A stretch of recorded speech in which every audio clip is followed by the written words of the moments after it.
नमस्ते, वेलकम। आज के इस मिलेट के बारे में जो सेशन है उसमें आप सभी का स्वागत है। ये टॉपिक जो है आजकल हॉट टॉपिक है ना। नरेंद्र मोदी जी ने भी, अपने प्राइम मिनिस्टर माननीय नरेंद्र मोदी जी ने भी कहा है कि हमारे जो ये ट्रेडिशनल धान्य है मिलेट, इसके ऊपर ध्यान देना चाहिए। और इंटरनेशनल मिलेट ईयर करके भी 2019 शायद हुआ था। तो ठीक है, अभी ये क्या है मिलेट्स और इनका इम्पोर्टेंस क्या है और एक्चुअली इसका वर्किंग क्या है, इसके बारे में आज हम देखेंगे। ठीक है, हम लोग एकदम स्क्रैच से शुरू करते हैं, बेसिक से शुरू करते हैं। हमारी सिस्टम क्या है, उससे शुरू करते हैं। ठीक है, देखो हम जो भी खाना खाते हैं, तो हमारे खाने में क्या क्या रहता है? Carbohydrates, proteins, fats, minerals and vitamins. ठीक है, और हमारा शरीर जो है वो एनर्जी पाने के लिए मेनली कार्बोहाइड्रेट को यूज करता है। कार्बोहाइड्रेट यानी क्या है? हम चपाती खाते हैं, राइस खाते हैं, आलू खाते हैं, पिष्टमय पदार्थ जो बोलते हैं ना, कार्बोदके, वो है कार्बोहाइड्रेट्स। तो जब हम खाते हैं तो उसका क्या होता है शरीर के अंदर? देखो, हमारी जो डाइजेस्टिव सिस्टम है, मुंह से लेके गुदद्वार तक एक पाइप के जैसे है। उसका साइज कम ज्यादा हुआ है, इसलिए उसको अलग अलग ऑर्गन्स के नाम दिए हैं। जैसे कि देखो, यहाँ पर मैंने डायग्राम बनाया है। ये है हमारा मुंह, फिर ये है अन्न नलिका, इसोफेगस, बाद में वो बड़ा हो गया तो उसको हम स्टमक बोलते हैं। फिर बाद में यहाँ से स्मॉल इंटेस्टाइन, फिर लार्ज इंटेस्टाइन और बाद में एनस यानी गुदद्वार। ठीक है, और ये जो पाइप है, इसकी जो लाइनिंग है ये बहुत एक्टिव है। एक्टिव का मतलब क्या है? देखो, इसको मैंने सिंपल फॉर्म में बताया है यहाँ पर। जैसे हम लोग यहाँ पर खाते हैं, सपोज कॉम्प्लेक्स फूड खाते हैं, कार्बोहाइड्रेट खाया हमने, तो ये लाइनिंग से ही जूसेस निकलते हैं। और उसका डाइजेशन होने के बाद वो सिंपल यूनिट में कन्वर्ट होता है, डाइजेस्टेड है ना, ग्लूकोज में कन्वर्ट होता है, जो कि एब्सॉर्ब हो सकता है। फिर आगे जाके यही लाइनिंग जो है, इसी से एब्सॉर्प्शन ऑफ न्यूट्रिएंट्स होता है, यानी ग्लूकोज जो है वो यहीं से एब्सॉर्ब होता है। देखो इधर एरोज बताए हैं। ठीक है, और अनडाइजेस्टेड जो फूड मटेरियल है वो वैसे के रहता है, वैसे के वैसे रह के बाद में गुदद्वार से बाहर निकल जाता है। ऐसे हमने सिंप्लीफाई करके आपको समझाया। ठीक है, अभी हम देखते हैं इसका इंपॉर्टेंस क्या है। अभी मैंने ये आपको क्यों बताया? तो ये कार्बोहाइड्रेट डाइजेशन हो जाने के बाद ग्लूकोज तैयार होता है। ये सिंपलेस्ट है फॉर्म कार्बोहाइड्रेट का, जो एब्सॉर्ब हो सकता है। फिर जैसे इंटेस्टाइन की लाइनिंग से वो एब्सॉर्ब होता है तो वो खून में जाता है, और खून का काम क्या है? जो भी न्यूट्रिएंट्स हैं उनको हर सेल तक पहुंचाना, शरीर के हर सेल तक पहुंचाना। और जो सेल्स है वहां से जो भी वेस्ट प्रोडक्ट है उसको लेके रिस्पेक्टिव जो भी ऑर्गन है उनकी तरफ पहुंचा देना। मतलब ट्रांसपोर्ट का काम जो है वो खून करता है। तो सेल्स के अंदर वो ग्लूकोज जब जाता है, तो ग्लूकोज जो है ऑक्सीजन के साथ, ऑक्सीजन कहाँ से आता है? वो भी खून लेके आता है। जैसे हम श्वास अंदर लेते हैं, ऑक्सीजन अंदर आता है, और लंग्स से फिर खून में वो ऑक्सीजन आता है, और खून से फिर सेल्स तक ऑक्सीजन आता है, और वो ऑक्सीजन के साथ ऑक्सीडेशन होके ग्लूकोज का कार्बन डाइऑक्साइड, वाटर यानी पानी और एनर्जी तैयार होती है, और सेल जो है वो एनर्जी को यूटिलाइज करके अपना काम चलाते हैं। ये बेसिक हो गया। अब हम देखते हैं हमारे शरीर के अंदर 5 लीटर खून है। पूरा सर्कुलेशन में 5 लीटर खून है। कम ज्यादा हो सकता है, बड़ा कद है तो ज्यादा, छोटा कद है तो छोटा कम है। तो 5 लीटर खून में 5 ग्राम ग्लूकोज रहती है। क्योंकि हमारे खून की जो नॉर्मल रेंज जो है, नॉर्मल ग्लूकोज का कॉन्सेंट्रेशन 100 मिलीग्राम परसेंट यानी पर 100 ml है। इसका मतलब 1 ग्राम में 1 ग्राम 1 लीटर में, यानी 5 लीटर खून में 5 ग्राम। तो हमारे पूरे सर्कुलेशन में 5 ग्राम ग्लूकोज होनी चाहिए। उससे ज्यादा हुई तो हम उसको डायबिटीज बोलते हैं। उसके नुकसान क्या है हम आगे देखेंगे। अच्छा, अभी हम जो खा रहे हैं कार्बोहाइड्रेट्स, वो कौन से व्हीट एंड राइस। तो व्हीट में 1.2% फाइबर रहता है और राइस में 0.2% फाइबर रहता है। अच्छा, फाइबर क्या है? ये भी कार्बोहाइड्रेट्स ही है, लेकिन वो शरीर के अंदर डाइजेस्ट नहीं हो पाते, उसके लिए डाइजेस्टिव एंजाइम्स हमारे शरीर के अंदर नहीं है। तो ये जो फाइबर है हम जैसे मुंह से खाएंगे वैसे के वैसे ही शरीर से बाहर निकल जाएंगे। लेकिन पास होते होते उनका बहुत इंपॉर्टेंट काम है, वो हम आगे देखेंगे। अच्छा, व्हीट और राइस में जो 1.2% फाइबर और राइस में 0.2% फाइबर है, वो उसकी रचना कैसी है, स्ट्रक्चर कैसा है? तो ये सपोज व्हीट या राइस का दाना है। इसके अंदर ये रेड दिखाया है वो कार्बोहाइड्रेट है, सिंपल कार्बोहाइड्रेट जो डाइजेस्ट हो सकता है। और जो ब्लैक में दिखाया ये फाइबर है, यानी ये डाइजेस्ट नहीं हो पाता। लेकिन डीहस्किंग में मतलब वो उसका ऊपरी आवरण जब भी निकालते हैं और पॉलिशिंग में करीब करीब ये जो फाइबर है पूरा का पूरा निकल जाता है और करीब करीब 0% फाइबर बचता है। तो ऐसा अन्न हम खाएंगे व्हीट या राइस का। सपोज हमने 100 ग्राम्स खाया, चपाती के फॉर्म में हो, उपमा के फॉर्म में हो, राइस के फॉर्म में हो, तो जैसे ही हमने मुंह में चबा चबा के खाया तो हमारे मुंह में ही सलाइवा रहती है, लार रहती है, उसके अंदर डाइजेस्टिव एंजाइम्स होते हैं। तो उसी से डाइजेशन तुरंत शुरू हो जाता है और 20 से 30 मिनट के अंदर यानी आधे घंटे के अंदर इसका डाइजेशन होके उससे करीब करीब 30 ग्राम ग्लूकोज जो है वो ब्लड सर्कुलेशन में आ जाती है। और हमने देखा उसकी कैपेसिटी कितनी है, 5 ग्राम है। सर्कुलेटिंग ब्लड जो है हमारे अंदर, उसकी टोटल कैपेसिटी कितनी है, 5 ग्राम ही ग्लूकोज उसमें समा सकता है, ज्यादा रहेगा तो प्रॉब्लम। और यहाँ पर क्या हो रहा है, 30 ग्राम अचानक से आधे घंटे के अंदर जैसे बाढ़ आ गई जैसे, है ना, अचानक से आ गया 30 ग्राम ग्लूकोज। अच्छा, खून क्या करेगा, वो 30 ग्राम ग्लूकोज को जल्दी जल्दी सेल्स की तरफ पहुंचा देगा, क्योंकि उसका वो काम ही है। और सेल्स के अंदर क्या होता है देखते हैं। सेल्स के अंदर हमने देखा ग्लूकोज को जला के एनर्जी तैयार करते हैं, है ना। लेकिन जब तक सेल से हम कुछ काम नहीं लेंगे, मतलब उसको अगर एनर्जी की जरूरत नहीं पड़ती है, तो वो ग्लूकोज को यानी उसके ईंधन को जलाता नहीं है। वो ऐसे नहीं करेगा कि चलो ईंधन आ गया है तो जला के उससे एनर्जी बना के रख दे, ऐसा नहीं करता है वो। और सपोज हमने काम लिया तो एनर्जी कम हो गई, तो फिर वो जो आया हुआ ग्लूकोज है उसको यूज करेगा।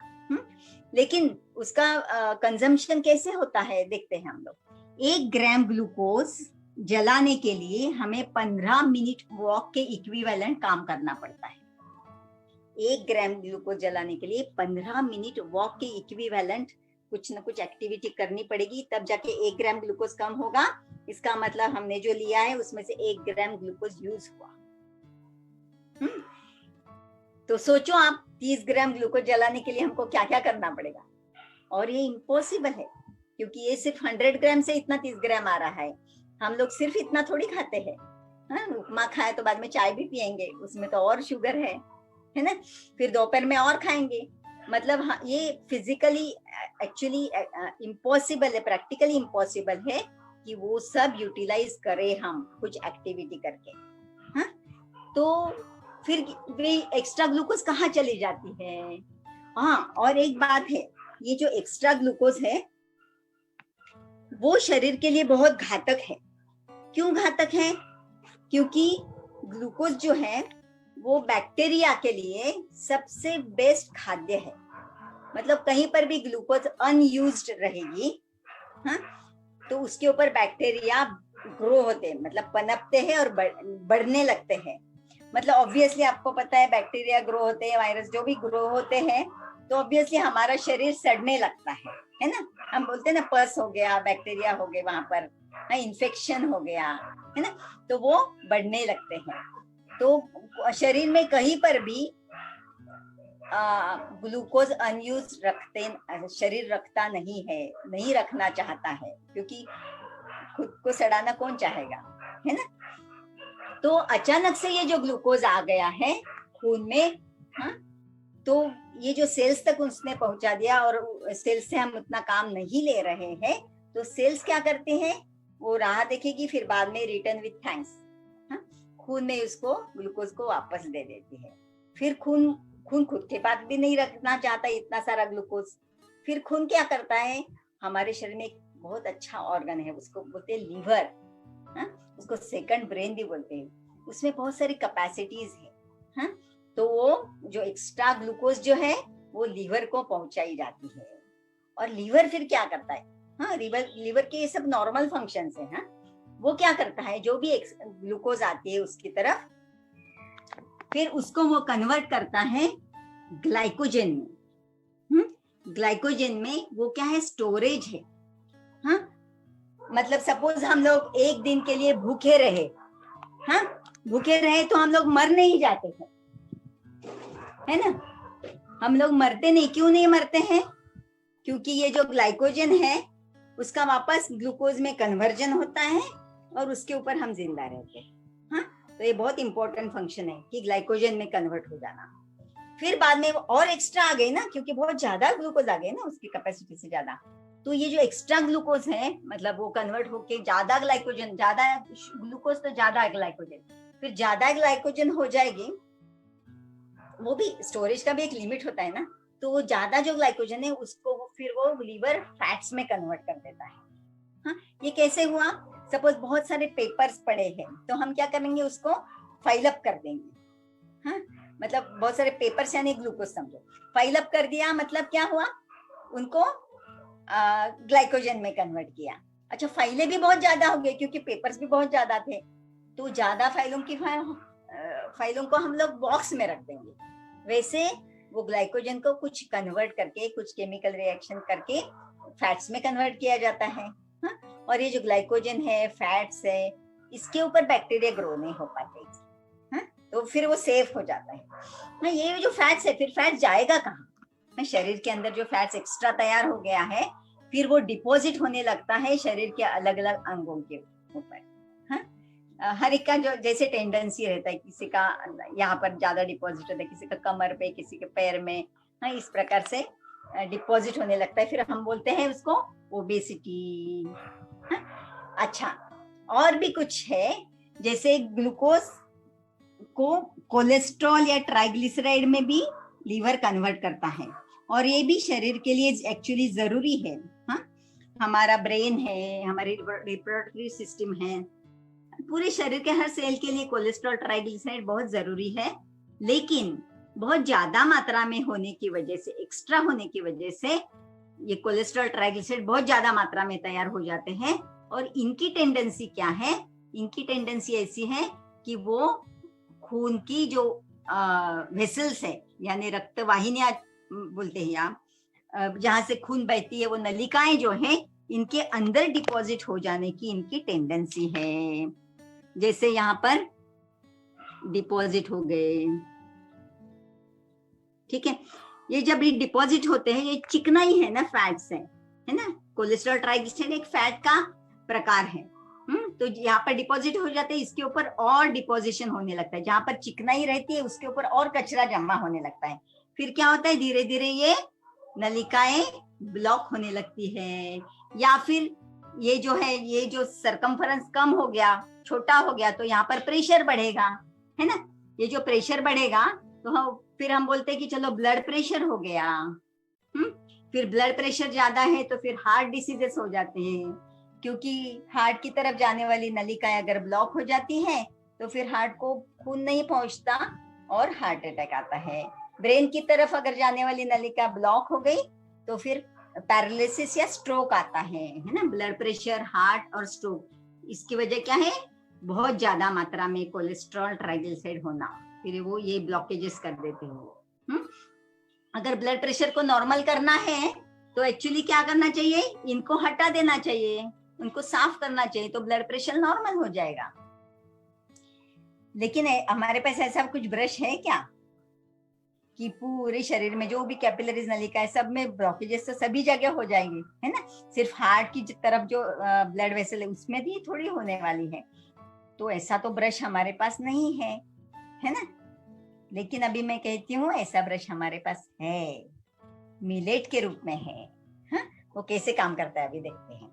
अच्छा, ये कोलेस्ट्रॉल ट्राइग्लिसराइड के साथ साथ लीवर ग्लूकोज को और रूमेटॉइड फैक्टर में कन्वर्ट करता है, ये भी बहुत शरीर के लिए जरूरी है। तो लेकिन ये कम मात्रा में रहेगा तो ठीक है, बहुत ज्यादा मात्रा में जब ये हो जाता है तो हम आर्थराइटिस बोलते हैं उसको, यानी जॉइंट के प्रॉब्लम्स। जॉइंट के प्रॉब्लम शुरू हो जाते हैं, हड्डियां जॉइंट्स दुखने लगते हैं। और कभी कभी तो फिर इंसुलिन रेजिस्टेंस की वजह से वो लीवर तक भी नहीं पहुंचता, ग्लूकोज है फिर सेल्स के अंदर ही नहीं जा पाता, तो वो खून में ही रह जाता है एक्स्ट्रा ग्लूकोज। तो फिर हम उसको डायबिटीज कहते हैं। ठीक है, तो डेंजर समझ में आया आपको? तो ये सब जो है एक्स्ट्रा ग्लूकोज होने की वजह से ये सब बीमारियां हो रही है हमें, और शरीर में इमरजेंसी आ जाती है। क्यों इमरजेंसी आ जाती है? क्योंकि अचानक से ग्लूकोज ज्यादा मात्रा में आ गए हैं और वो बहुत शरीर के लिए घातक है। इसलिए शरीर को क्या करना पड़ता है, बाकी सब काम छोड़ के पहले उसकी तरफ ध्यान देना पड़ता है कि इस ग्लूकोज को पहले कैसे सेफ इसमें कन्वर्ट करें। तो ये सब जो है सेफ इसमें कन्वर्ट करते हैं, लेकिन वो जो सेफ प्रोडक्ट्स है वो भी देखो धीरे धीरे हमें अलग अलग डिसीजेस की तरफ लेके जा रहा है। अभी इसके ऊपर उपाय क्या है? इसके ऊपर उपाय है मिलेट्स। मिलेट्स क्या है? मिलेट्स से ऐसा धान्य है, उसके बारे में हिस्ट्री में बताती हूँ, पहले ये समझ लेते हैं बाद में बताती हूँ। इसका जो दाना है वो गोल है। सभी ने रागी देखा है, नाचनी देखा है, या वरी का चावल जो उपवास में खाते हैं वो देखा है।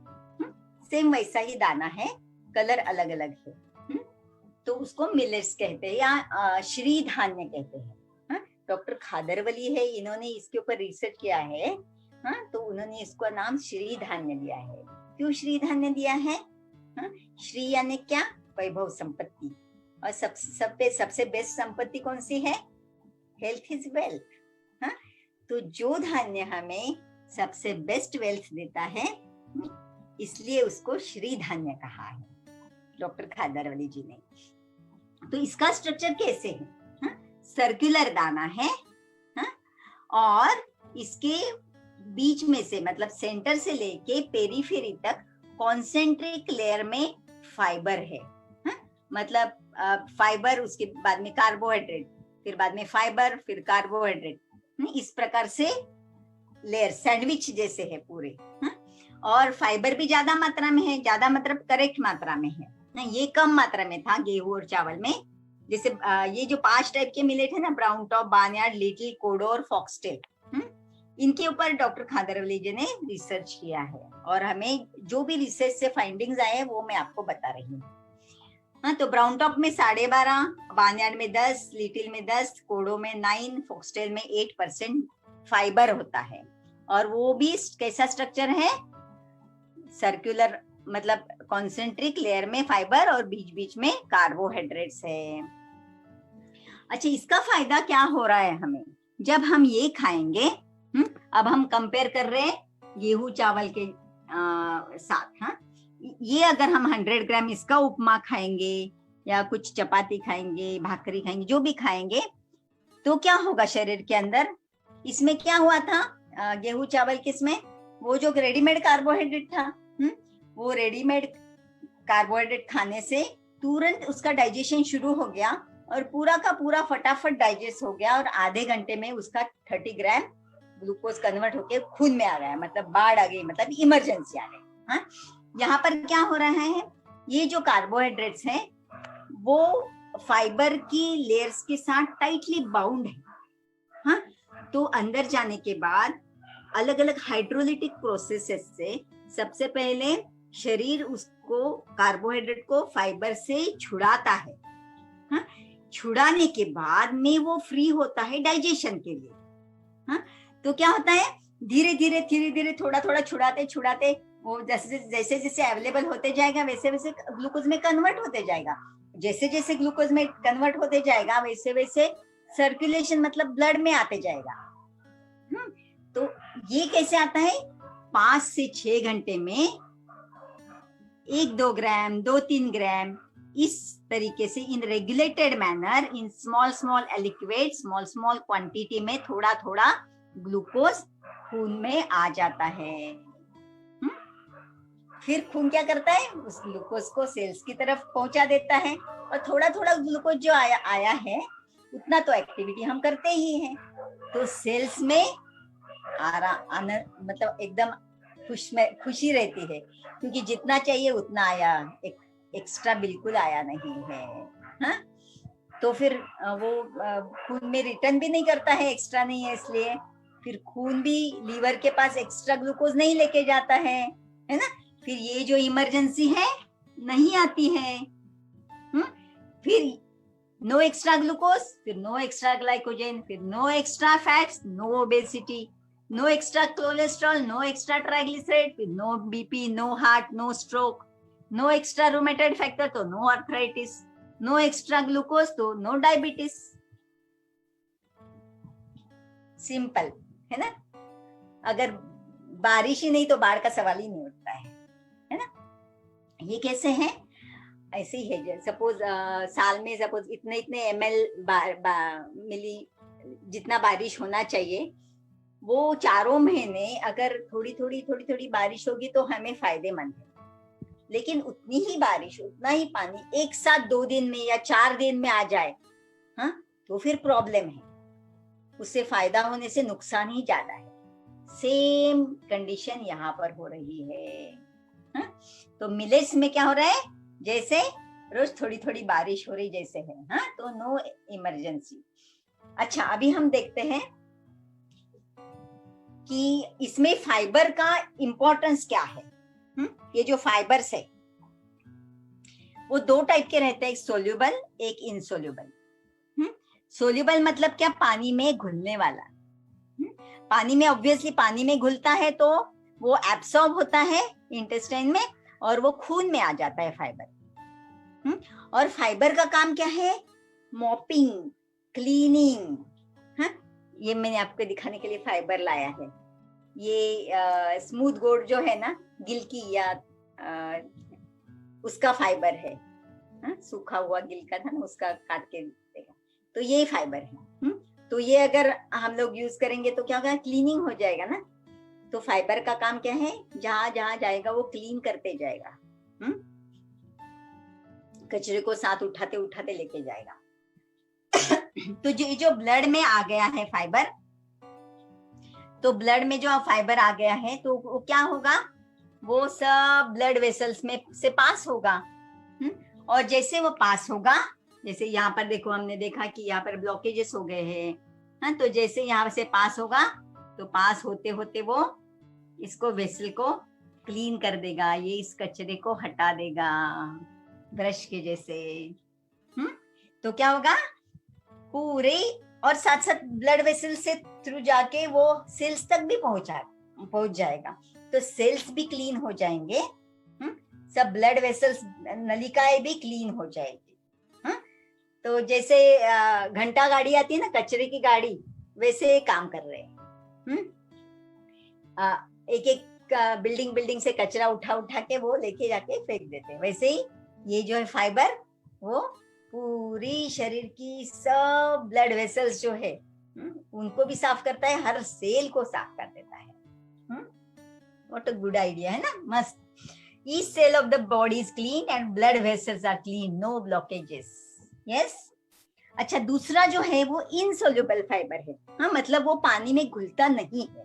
अच्छा, पानी में घुलता नहीं है तो नेचुरली वो एब्सॉर्ब नहीं होगा, वो पाइप में से है ना, पाइप की जो लाइनिंग है इसमें से, मतलब इंटेस्टाइन में एब्सॉर्ब नहीं होगा, फिर जैसे ऊपर से जाएगा नीचे से बाहर आएगा।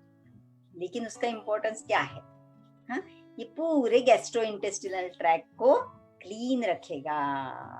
हाँ, आप बोलेंगे क्लीन रखेगा, उधर क्या हो रहा है, ऐसे क्या क्लीन करने जैसा है। देखो यहाँ पर अगर कुछ चिकनाई या कुछ कचरा, ये जो लाइनिंग है गैस्ट्रोइंटेस्टिनल ट्रैक के जो पाइप जैसा है इसका, यहाँ पर अगर ब्लॉकेजेस हो जाते हैं, मतलब चिकनाई सब जमा होती है, व्हीट का ग्लूटेन यहाँ पर जमा हो जाता है, तो क्या होगा, जो भी न्यूट्रिएंट्स है उसका एब्सॉर्प्शन ठीक से नहीं हो पाएगा, एंजाइम्स भी ठीक से नहीं निकल पाएंगे, है ना। तो जो भी फंक्शन है वो ठीक से नहीं हो पाएगा, मतलब हम कितना भी अच्छा खाए, हाँ, वो एब्सॉर्ब ही नहीं होगा, तो क्या उसका फायदा, है ना। फिर हम लोग कैल्शियम के इतने टैबलेट्स लेते हैं, लेकिन फायदा कुछ ज्यादा नहीं होता है, हाँ, जितना चाहिए उतना फायदा नहीं होता है। क्यों नहीं होता है? एब्सॉर्प्शन नहीं ठीक हो रहा है, इसलिए ब्लॉकेज वहां पर लाइनिंग में सब चिकना ही है, इसलिए। तो फिर ये क्या करेगा, फाइबर क्या करेगा, पूरे हमारे गैस्ट्रोइंटेस्टिनल ट्रैक को क्लीन करते करते जाएगा, कंप्लीटली क्लीन कर देगा। और फायदे हैं दो इसके, दूसरा, हाँ, और एक फायदा है वो कि स्टूल्स को वो व्हीकल जैसे काम करते हैं, मतलब जो अनडाइजेस्टेड पार्टिकल्स है, जो डाइजेस्ट नहीं हुए हैं, वो हमारे गैस्ट्रोइंटेस्टिनल ट्रैक यानी अन्न जो मार्ग है, इसे आगे आगे जाते जाता है ना। अगर वो डाइजेस्ट नहीं हुआ है तो पार्टिकल्स वो आगे आगे जाएंगे, फिर गुदद्वार से निकल जाता है, सवेरे हम स्टूल पास करते उसमें से निकल जाता है। तो वो आगे आगे कैसे जाता है, हाँ, कोई ऐसा ब्रश से ढकेलता तो नहीं है उनको, तो पेरिस्टाल्टिक मूवमेंट बोलते हैं उसको, हाँ, alternate contraction and relaxation. Suppose ये पाइप जैसे ये है, तो यहाँ पर कॉन्ट्रैक्ट होगा तो यहाँ से ये आगे जाएगा, फिर ये रिलैक्स होगा, ये कॉन्ट्रैक्ट होगा, तो कचरा यहाँ से और आगे जाएगा, इस तरीके से। लेकिन अगर वो कचरा थोड़ा है, तो वो आगे नहीं जाएगा, देखो ऐसे कॉन्ट्रैक्शन हुआ, अंदर ही चिपक जाएगा, हाँ, तो फिर स्टूल साफ नहीं होती, वो गंदगी 2-3 दिन तक अंदर ही पड़ी रहती है। अगर हम वो मिलेट्स खाते, वो फाइबर रहेगा, तो क्या होगा, ये देखो आ रहा है, ये फाइबर जो है मिलेट्स का, वो सबको इकट्ठा कर रहा है, मतलब कि वॉल्यूम तैयार हो गया ना उसमें कुछ। फिर यहाँ पर अगर कॉन्ट्रैक्शन होता है तो ये आगे आया, यहाँ पर कॉन्ट्रैक्शन होता है, ये आगे आया, हाँ, इस प्रकार से रोज के रोज हमारे पेट साफ हो जाएगा, ठीक है। इतना सुंदर फायदा है इसका, मतलब गैस्ट्रोइंटेस्टिनल ट्रैक्ट अगर क्लीन रहेगा तो हमारे शरीर में एब्सॉर्प्शन ठीक से होगा, कहीं पर भी ब्लॉकेजेस नहीं होंगे। अच्छा, और एक बहुत सुंदर बात है इस मिलेट्स की, हाँ, बहुत ही मिरेकलस बात है, यह है कि इसका जो बाहरी लाइनिंग है, हाँ, वो लिग्नांस का होता है, हाँ, लिग्नांस यानी क्या, जैसे कार्बोहाइड्रेट से थोड़ा हार्ड स्ट्रक्चर या कॉम्प्लेक्स स्ट्रक्चर यानी फाइबर, तो फाइबर से भी और कॉम्प्लेक्स स्ट्रक्चर यानी लिग्नांस। वनस्पति में जैसे छोटा एक प्लांट है तो उसमें फाइबर रहते हैं, है ना। जब भी वो बड़ा होता है, वो पेड़ बनने लगता है, फिर वो जो नाजुक फाइबर है, हाँ, उसका फिर लिग्नान होता है, और फिर और कड़क लकड़ी बन जाती है, मतलब लिग्निन, उसको लिग्निफिकेशन बोलते हैं, तो वो लिग्नांस में कन्वर्ट होता है, बहुत कॉम्प्लेक्स स्ट्रक्चर रहता है, पॉलीफिनोलिक कॉम्प्लेक्स स्ट्रक्चर रहता है लिग्नांस यानी। उसका महत्व क्या है? उसका महत्व ये है कि उसमें ऐसी कैपेसिटी है कि जो फ्री इलेक्ट्रॉन्स या फ्री निगेटिव चार्ज है शरीर के अंदर, हाँ, उसको वो अपने अंदर समा लेता है, उसमें वो कैपेसिटी है, हाँ। और हम, अच्छा, आप बोलेंगे कि ये फ्री इलेक्ट्रॉन्स और ये निगेटिव चार्ज का सवाल क्या है, हमारे शरीर में इलेक्ट्रिसिटी थोड़ी है, लेकिन हमारे शरीर में हर पल जो भी एक्टिविटीज हो रही है, मेटाबॉलिक एक्टिविटीज, हाँ, तो हमारे शरीर में कंटिन्यूअसली फ्री रेडिकल्स बोलते हैं उनको, निगेटिव चार्ज वाले आयंस तैयार होते रहते हैं, हाँ। तो ये जो फ्री रेडिकल्स तैयार होते रहते हैं, उस पे निगेटिव चार्ज रहता है, तो वो बेताब रहते हैं खुद को न्यूट्रलाइज करने के लिए, तो पॉजिटिव चार्ज के साथ यूनियन करके वो स्टेबल होना चाहते हैं, वो अनस्टेबल रहते हैं, जैसे पागल मजनू के जैसे, हाँ, वो ढूंढते रहते हैं पूरे। ये क्या करते हैं फ्री रेडिकल्स, जब इधर उधर पॉजिटिव चार्ज की सर्च में इधर उधर भागते हैं, और आजू बाजू की जो वो डैमेज कर देता है। जैसे हमारी जो ब्लड वेसल्स की लाइनिंग है उनको डैमेज करता है। हाँ, हर शरीर में जहां जहां पर भी वो है उन सब सेल्स को डैमेज करने लगता है। तो हमारे जॉइंट्स भी खराब हो जाते हैं, ब्लड वेसल्स एथेरोस्क्लेरोसिस बोलते हैं, वो जाड़े जाड़े हो जाते हैं, है ना, इस प्रकार से। हाँ, तो वो 3 प्रकार से घातक कार्य करते हैं फ्री रेडिकल्स। हाँ, अगर उनको न्यूट्रलाइज नहीं किया तो पहला क्या है, एक तो वो सेल्स को डैमेज करेंगे, हाँ, दूसरा एक तो सेल्स को बिल्कुल मार देंगे, या फिर तीसरा है सेल्स को कैंसरस बना देते हैं वो। मतलब जेनेटिकली चेंज कर देते हैं तो सेल कैंसरस बन जाते हैं और कैंसर हो सकता है। इसलिए फ्री रेडिकल्स को न्यूट्रलाइज रोज के रोज करते रहना बहुत जरूरी है। इसलिए आपने सुना रहेगा शायद एंटीऑक्सीडेंट्स।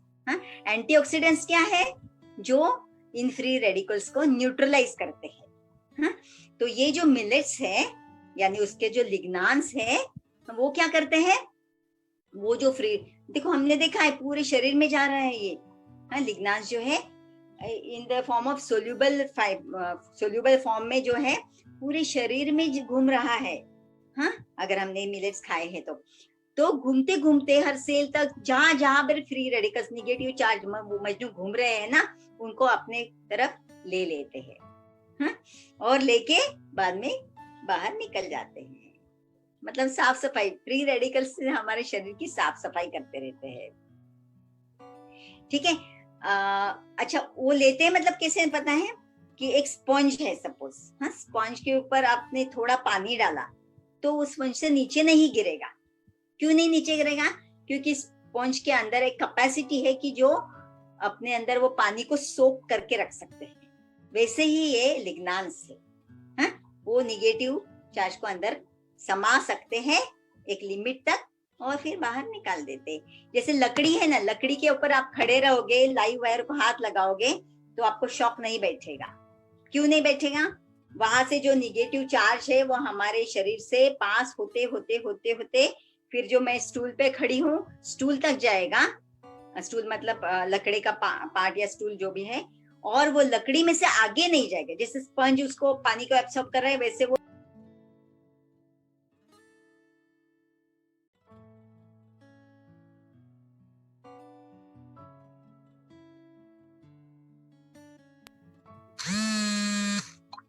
सॉरी ना, एक मिनट।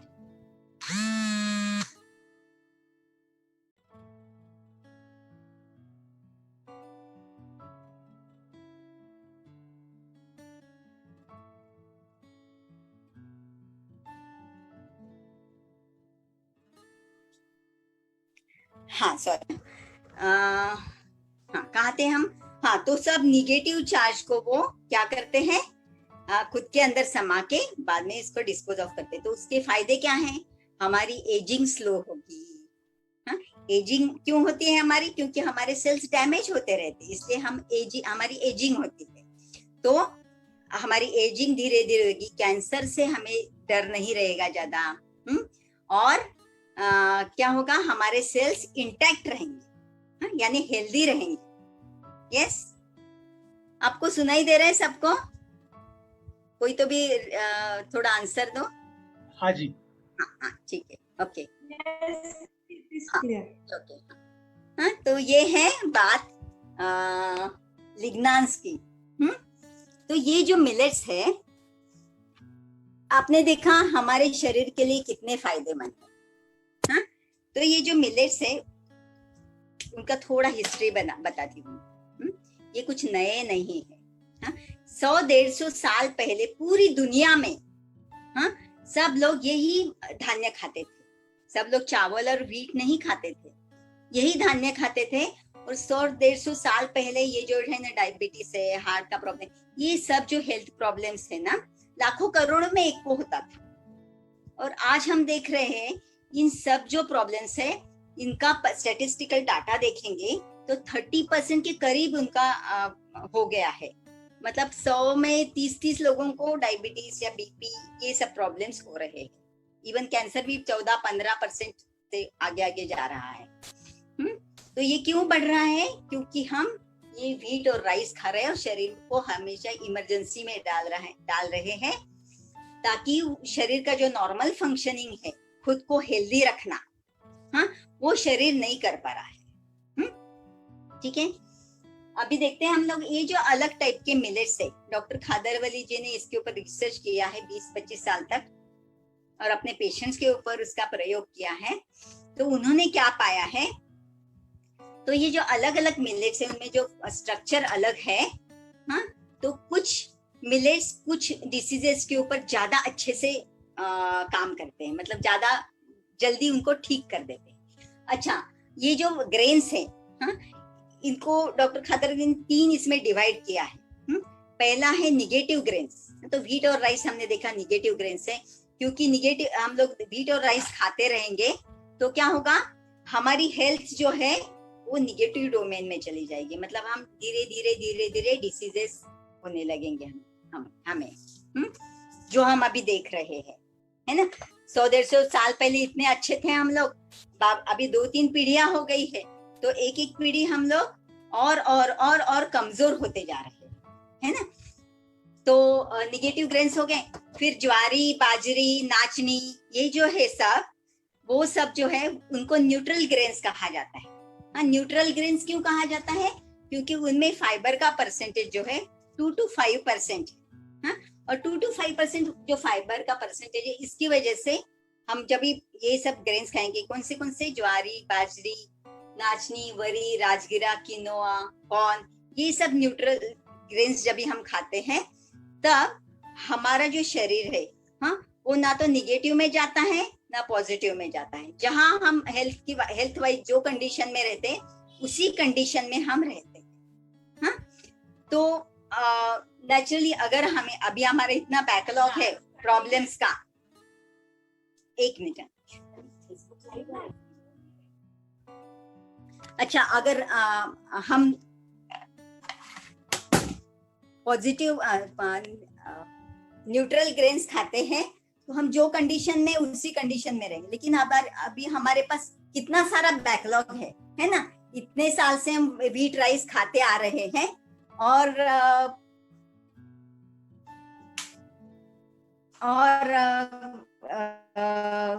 उसकी वजह से हमारे शरीर में सब कचरा जमा होते गया, फाइलें है ना।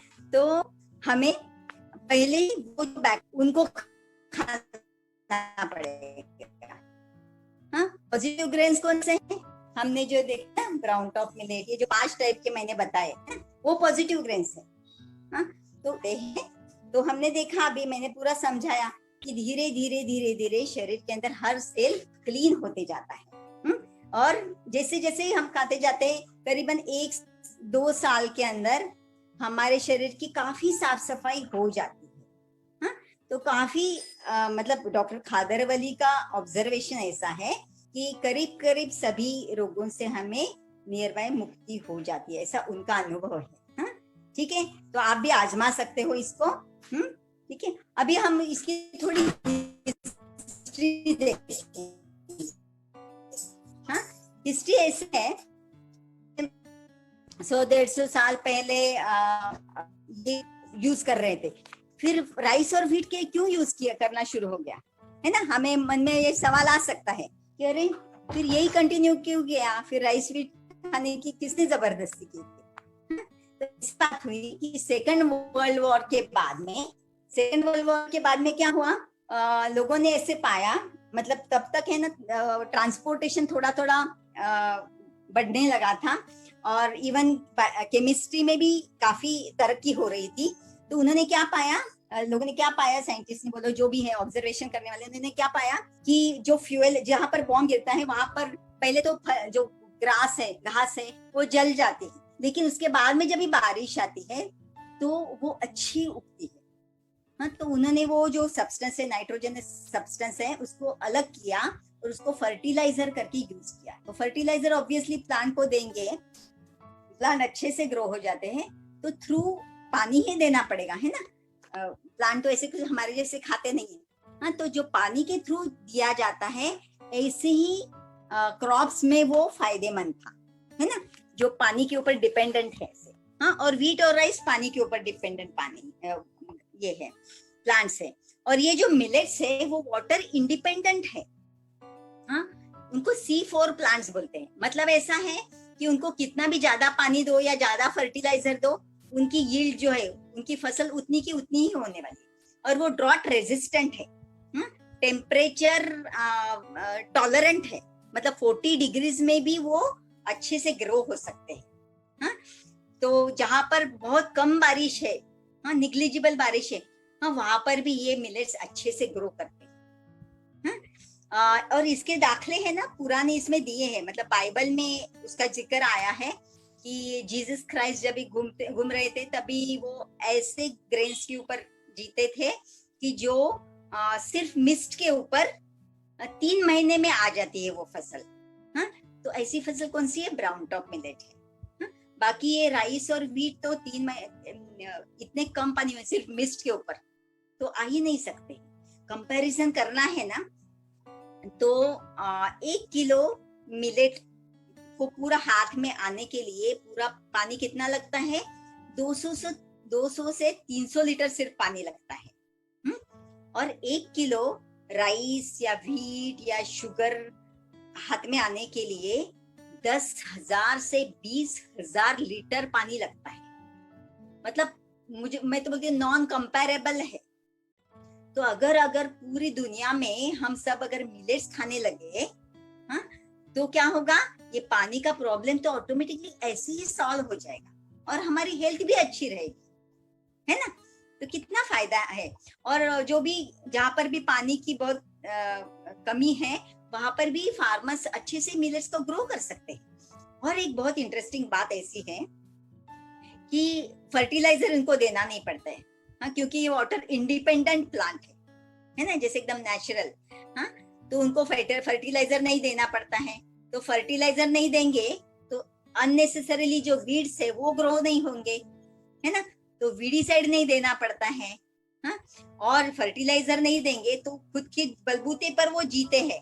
तो उनमें रेजिस्टेंट पावर अच्छी रहती है। तो इंसेक्ट्स उनको जो कीड नहीं लगती है उसको, एक्चुअली ग्रेन्स को। हाँ, और इंसेक्टिसाइड, पेस्टिसाइड्स, ये पेस्टिसाइड्स भी नहीं देने पड़ते हैं। मतलब ये सब जो विष की जो आजकल फवारा होता है वो कुछ भी करना नहीं पड़ता है इसमें। तो ये मिलेट्स जब आप खाएंगे तो अननेसेसरीली जो विष हमारे शरीर में जा रहा है वो भी नहीं जाएगा। ठीक है। और ये जो व्हीट और राइस है ना, उनको फर्टिलाइजर दे दे के, मतलब छोटे बच्चे को कैसे एकदम संभाल के उसको अच्छा खिला के एकदम मोटा बना देते हैं, लेकिन उसमें रेजिस्टेंस पावर कुछ नहीं रहती। वैसे वो व्हीट राइस हो जाते हैं। उनको बैठे फर्टिलाइजर दे दे के उनका ये बढ़ा देते हैं और जेनेटिकली म्यूटेटेड भी रहते हैं वो। व्हीट और राइस के आजकल जो आ रहे हैं ना फसल वो। ठीक है, तो मिलेट्स का मैंने अभी ये। हाँ, और दूसरा एक हमारे इंडिया का मैं बताती हूँ। हड़ेबीड़ में जो स्कल्पचर है, शिल्प जो है, उन वहां पर शिल्पों में ग्रेन्स कैसे बताए हैं? राउंड बताए हैं, है ना? इसका मतलब क्या है? वो जमाने में राउंड ग्रेन्स ही खाते थे, मतलब मिलेट्स ही खाते थे। और भी बहुत सारी स्टोरीज है उसमें, अभी ज्यादा नहीं जाएंगे। हाँ? तो ये सब रिसर्च उन्होंने डॉक्टर खादरवली ने किया है कि पुराने जमाने में यही खा के लोग अच्छे से हेल्दी रहते थे। ठीक है। अभी कौन से डिसीजेस में वो अच्छा फायदा देते हैं मैं आपको जरा बताती हूँ। बाद में ये व्हाट्सएप ग्रुप में भी डालूंगी आपको। हाँ, जैसे फॉक्सटेल मिलेट जो है वो नर्वस सिस्टम के ऊपर अच्छे से काम करता है। जैसे बच्चों में बुखार ज्यादा बढ़ने से फिट्स आना, है ना? फिर डायबिटिक न्यूरोपैथी है ना, उसमें ज्यादा काम आता है। पैरालिसिस, फिर ट्रेमर्स, अल्जाइमर। आजकल ये बीमारी बहुत बढ़ने लगी है नर्वस सिस्टम की। भूल जाते हैं मैं कौन हूँ, ये मेरी वाइफ है क्या, ये मेरा पति है क्या, ये मेरा घर है क्या, मैंने खाना खाया कि, ऐसी सब चीजें भूल जाते हैं। ये अल्जाइमर डिसीज। फिर पार्किंसंस डिसीज यानी कंपवात। फिर साइटिका का पेन है ना, कमर के नीचे पैर तक आता है वो pain. Multiple sclerosis, myasthenia gravis, ये सब जो बीमारियां हैं इनके ऊपर वो बहुत अच्छे से काम करता है। ऐसा डॉक्टर खादरवली जी का अनुभव है। फिर जॉइंट कंप्लेंट्स जो है, रूमेटॉइड आर्थराइटिस, ऑस्टियोआर्थराइटिस, जॉइंट्स की वेयर टेयर होना, जॉइंट्स में डिपोजिशन होना, ये सब के लिए भी फॉक्सटेल मिलेट अच्छे से काम करता है।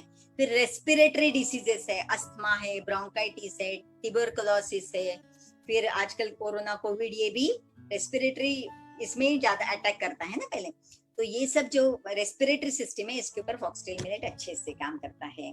फिर नेक्स्ट आता है कोडो मिलेट। हाँ, ये ब्लड और बोन मैरो, हाँ, इस पे अच्छे से काम करता है, उसको ज्यादा जल्दी क्लीन करता है, ऐसे पाया गया है। हाँ, तो ब्लड और बोन मैरो रिलेटेड जो भी प्रॉब्लम्स है, यानी इम्यूनिटी लो होना, एलर्जी होना, या ऑटो इम्यून डिसीजेस, हाँ, जैसे जॉइंट्स में है rheumatoid arthritis, auto immune disease है, और किडनी में जो ऑटो इम्यून डिसीज है वो SLE, सिस्टेमिक लूपस इरिथेमेटोसस। हाँ, ये सब जो डिसीजेस हैं इसमें जल्दी फायदा होता है। फिर बार्नयार्ड मिलेट है, वो लीवर, किडनी, हाँ, और ब्लैडर के प्रॉब्लम को फटाफट ठीक करता है। इसमें टाइफाइड भी आता है, टाइफाइड जो जंतु है वो लीवर के ऊपर अटैक करते हैं, तो टाइफाइड भी अच्छे से ये हो जाता है। फिर आता है बार्नयार्ड मिलेट, नहीं सॉरी, बार्नयार्ड का बताया, लीवर, किडनी और ब्लैडर। फिर लिटिल मिलेट जो है वो रिप्रोडक्टिव सिस्टम, आजकल PCOD का प्रॉब्लम बहुत होने लगा है ना, रिप्रोडक्टिव ऑर्गन्स के इन्फेक्शन, जैसे पेनिस का इन्फेक्शन है, वजाइनल इन्फेक्शन है, PCOD है, इसमें जल्दी इसका अनुभव आया है, उनको फायदा हुआ है, ठीक हो गया, एक्चुअली उन्होंने बताया पूरा ठीक हो गया है इसका। बाद में आता है हार्मोनल इम्बैलेंसेस, जैसे आजकल थायराइड का प्रॉब्लम बहुत बढ़ने लगा, हार्मोनल इम्बैलेंस का प्रॉब्लम आजकल बहुत ज्यादा बढ़ने लगा है, इसमें भी लिटिल मिलेट अच्छे से रिजल्ट देता है। फिर इंजुरीज जो भी होते हैं, फ्रैक्चर्स होते हैं या कुछ भी कट्स है, इंजुरीज होती है, उसको फास्ट हील करता है लिटिल मिलेट। फिर ब्राउन टॉप मिलेट है, ये फॉक्सटेल मिलेट के जो फायदे वो सभी को करता है, यानी जॉइंट प्रॉब्लम्स, नर्वस सिस्टम के प्रॉब्लम्स, रेस्पिरेटरी प्रॉब्लम्स, इनको जल्दी ठीक कर देता है। डाइजेस्टिव सिस्टम रिलेटेड प्रॉब्लम्स जो है, इवन मुंह से लेके रेक्टम तक, मतलब मुंह के अल्सर्स, स्टमक के अल्सर्स, कोलाइटिस का प्रॉब्लम, फिर इरिटेबल बावेल सिंड्रोम, ठीक है, हिमोरॉइड्स, फिशर, फिस्टुला, कॉन्स्टिपेशन, इन सब में फायदा देता है ब्राउन टॉप मिलेट। फिर सभी टाइप के कैंसर्स को जल्दी ठीक कर देता है ब्राउन टॉप मिलेट। और स्किन रिलेटेड जो भी प्रॉब्लम्स हैं इसमें भी ब्राउन टॉप मिलेट बहुत कारगर है, ठीक है।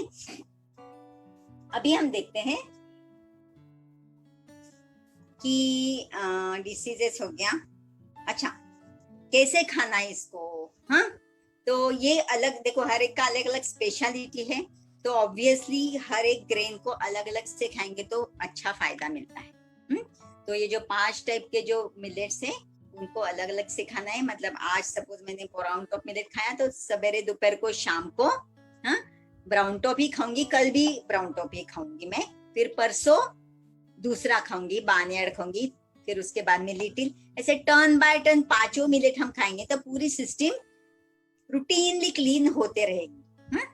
और हमारा पूरा शरीर तो एक दूसरे से कनेक्टेड है, एक दूसरे के ऊपर डिपेंडेंट है सब ऑर्गन्स, तो ऑब्वियसली जैसे हम लोग घर का क्लीनिंग मतलब सिर्फ किचन का क्लीनिंग थोड़ी करते हैं ना, हॉल भी क्लीन होना चाहिए, बाथरूम्स भी क्लीन होने चाहिए, वैसे ही जब भी शरीर को अगर ठीक रखना है तो सभी ऑर्गन्स को क्लीन होना चाहिए। तो इसलिए 5 मिलेट जो है वो बारी बारी हमको खाना है। अच्छा, उसको कैसे, किस फॉर्म में हम खा सकते हैं, उसका क्या क्या बन सकता है, हाँ, जो भी चीजें हम व्हीट और राइस से बनाते हैं वो सभी चीजें हम मिलेट से बना सकते हैं। मैंने मतलब आपको फर्स्ट बता दूं, cakes, biscuit, cookies, pizza, noodles, पकोड़े, पूरी, इडली, डोसा, उत्तप्पा, उपमा, खीर, सेवई, रोटी, चपाती, थाली पीठ, भाकरी, पूरन पोली, ढोकला, हांडवो, खिचड़ी, बिरयानी, और क्या चाहिए आपको ये सब कुछ आप एंजॉय कर सकते हो, साथ साथ शरीर को क्लीन और डिसीज फ्री कर सकते हो, ठीक है। अभी क्या रह गया आपको बताने का, हाँ, कहाँ से मिलेंगे ये मिलेट्स, कहाँ से मिलेंगे आपको। एक तो पहली बात है ऑनलाइन मिल जाएंगे, आप अभी कहाँ से जुड़े हो मुझे पता नहीं है, देशों विदेशों से, पूरे ग्लोब से आप जुड़े रहेंगे शायद, हाँ, तो ये ऑनलाइन मिल जाता है अमेज़न में वगैरह वगैरह, आप ढूंढ सकते हो। लेकिन एक बात है कि आप जहाँ कहीं से भी मिलेट्स खरीदेंगे, आप ध्यान देना कि वो पॉलिश नहीं होने चाहिए। हाँ, क्योंकि पॉलिश होंगे तो लिग्नान जो है वो चला जाएगा उसका ऊपर का। तो हो सके उतना आप अनपॉलिश्ड ही यूज करना है आपको। तो अगर आप इंडिया में हो, अभी आपकी जिम्मेदारी है कि इसका प्रचार करें, क्योंकि डिमांड रहेगी तो सप्लाई बढ़ेगा। हाँ, अभी डॉक्टर खादरवली जी ने इसका जो प्रचार किया है, तो वो साउथ इंडियन है, मैसूर के हैं, तो ऑब्वियसली इसका प्रचार तेलुगु में और कन्नड़ भाषा में ज्यादा हुआ है, उनके लेक्चर्स हुए हैं। अभी 1 साल 2 साल से वो इंग्लिश में भी लेक्चर्स देने शुरू किए हैं, तो उनके लेक्चर सुन के ही मैं आपको ये सब बता रही हूँ। आप भी उनके वेबसाइट पे जा सकते हो, डॉक्टर खादरवली यूट्यूब पे टाइप करो, आपको सब कुछ मिल जाएगा, या डॉक्टर सरला, हाँ ऐसे करो, उनकी बेटी है, आपको सब कुछ मिल जाएगा। हाँ, उसका पूरा आपको एक समराइज वैसे आपको मैंने बताया। मैंने बहुत सारे उनके लेक्चर सुने, खुद के ऊपर अनुभव किया, करीबन 1.25 साल हो गया मैंने अनुभव किया। मैं अभी बताती हूँ आपको मेरा एक्सपीरियंस, अनुभव करने के बाद मैं आपको ये सब बता रही हूँ। तो ऑब्वियसली उन्होंने जो वहां पर प्रचार किया है, तो वहां पर उसका वो फार्मर्स को सिखाते भी हैं कि 2 दिन का ही सिर्फ उनका सेशन रहता है, 2 दिन का ट्रेनिंग रहता है फार्मर्स के लिए कि किस तरीके से मिलेट्स को ग्रो करना है। एक्चुअली आदिवासी लोगों में तो अभी भी यही खा रहे हैं, वो व्हीट राइस अभी तक उन्होंने, मतलब इंटीरियर्स में अभी भी वही खा रहे हैं, ये मिलेट्स ही खा रहे हैं। तो आंध्रा, कर्नाटका, तमिलनाडु और तेलंगाना, ये 4 राज्यों में ये मिलेट्स रेगुलर किराने के दुकान में मिल जाते हैं, लेकिन हमारे लिए इतना कॉमन नहीं है। तो अभी मैं अंबरनाथ से, मतलब महाराष्ट्र से हूँ, मुंबई के पास, तो हमें दुकान में नहीं मिलते हैं। तो अभी फिलहाल हम क्या कर रहे हैं, आंध्रा से वगैरह मंगा रहे हैं। इसके जो भी नंबर्स है, कहाँ से मंगाना है, वो डिस्ट्रीब्यूटर, फार्मर जो भी है, वो भी आपको व्हाट्सएप में मिल जाएंगे। इसलिए मैं बता रही हूँ कि आप चैट बॉक्स में डालिए आपका नंबर और नाम। और जो आप फेसबुक में आप देख रहे हो, तो आप मेरा नंबर नोट कर लीजिए, मुझे व्हाट्सएप कीजिए, मैं आपको ज्वाइन कर लूंगी व्हाट्सएप ग्रुप में, ताकि आपको आगे की सब मिलेट की जो जानकारी है मिलते रहेगी। हाँ, तो मेरा नंबर है 8308046666। हाँ, 8308046666। हाँ, इस नंबर पे आप व्हाट्सएप कीजिए, मैसेज डालिए, और कॉल भी कर सकते हो, मिस कॉल, हाँ, ताकि मैं आपको मदद कर सकूं। ठीक है, आया है। हाँ? और क्या तरीके से हम खा सकते हैं वो भी बताया। अभी मैं आपको मेरा एक्सपीरियंस बताती हूँ। पहले मैं डॉक्टर खादरवली जी के 2-3 क्लासिकल एक्सपीरियंसेस बताती हूँ, मुझे दिल को एकदम छू गए। हाँ, पहला एक्सपीरियंस ऐसा है कि एक लड़का, 22 साल का लड़का, जवान, उसको मैंडिबल का कैंसर हुआ था, यानी जबड़े का कैंसर हुआ था। उसका 3 हफ्ते के बाद ऑपरेशन, और उसके बाद में कीमोथेरेपी ऐसा डिसाइडेड था। तो मीनवाइल वो ढूंढ रहा था कहाँ से कुछ मुझे रास्ता मिले, तो उसको ये पता चला खादरवली जी का ये सब रिसर्च, तो उन्होंने ये सब फॉलो किया, जो भी प्रोटोकॉल है वो फॉलो किया, और उसने पाया कि 1-2 हफ्ते में वो जो ग्रोथ है वो नरम हो गई है, और वो ग्रोथ की वजह से उसका जो जबड़ा है वो जाम हो गया था, वो कुछ खा नहीं पा रहा था, ट्यूब से वो जो भी है खाना जो है उसके अंदर जा रहा था, तो नरम पड़ गया, तो उसकी मुंह की मूवमेंट शुरू हो गई, तो उसमें आशा जगी, चलो इससे कुछ फायदा हो रहा है, तो उसने वो कंटिन्यू किया, और उसने पाया कि धीरे धीरे वो, फिर उसने ऑपरेशन कैंसिल कर दिया। धीरे धीरे कुछ महीनों में उसका कैंसर टोटली क्योर हो गया, without chemotherapy and without operation. फिर वो कैसे हो गया, वो काटना नहीं पड़ा, वो ना ऑटोफाजी नाम का एक मैकेनिज्म रहता है शरीर में, ये सब नेचुरल है। देखो, भगवान ने हमारा शरीर जो बनाया है ना, हमारे शरीर के अंदर, शरीर को हेल्दी और जिंदा रखने के लिए जो जो भी चीजें, वो सब मैकेनिज्म्स अंदर तैयार है, लेकिन अगर हम उसको मुभा नहीं देंगे, हाँ, तो फिर हमारे शरीर के लिए प्रॉब्लम हो जाता है। हाँ, मुभा नहीं देंगे इसका मतलब क्या, हम अपने शरीर को इमरजेंसी में हमेशा डालते रहेंगे, सवेरे शाम रात, सवेरे शाम रात व्हीट राइस खाते हुए हमेशा इमरजेंसी में ही उसको उलझे रखेंगे, तो वो नेचुरल मैकेनिज्म्स काम कैसे करेंगे? पूरी शरीर की एनर्जी उधर ही डाइवर्ट हो रही है ना। तो ऑटोफाजी मैकेनिज्म ऐसा है कि शरीर के अंदर जहां पर भी एबनॉर्मल या अनवांटेड चीजें होती है, हाँ, उसको हमारा शरीर ही उसको तोड़ता है, मतलब डाइजेस्ट कर लेता है, और उसको जो उसका जो मटेरियल है वो खुद के लिए यूज करता है। मतलब हमें नहीं चाहिए ऐसा कुछ बिल्डिंग है, उसको हम तोड़ेंगे, उसकी ईंटें वगैरह यूज करके हम लोग जो चाहिए वैसा बना लेंगे। इसी प्रकार से वो मैकेनिज्म होता है, ऑटोफाजी मैकेनिज्म होता है। तो ऑटोफाजी मैकेनिज्म से वो अंदर के अंदर वो पूरा एब्सॉर्ब होके नॉर्मल हो गया।